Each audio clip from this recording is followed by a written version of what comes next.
నమ్మండి, నాకు శంకరులు ప్రమాణం. నేను నా సొంత మాట చెప్పట్లేదు. ఈ జన్మలోనే ఆఖరి ఊపిరిలో జ్ఞానం కలిగి పరమేశ్వరుని యందు ఐక్యమైపోతాడు, సందేహం లేదు.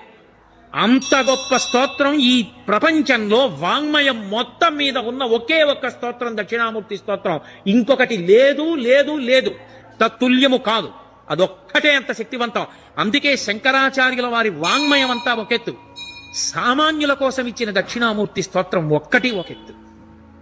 అంతేకాదు, దక్షిణామూర్తి స్తోత్ర వైభవం ఏమిటో తెలుసా? ఏల్నాటి శనిలో ఉన్నవాడు, శని వక్రించిన వాడు కూడా బెంగపెట్టుకోక్కర్ల.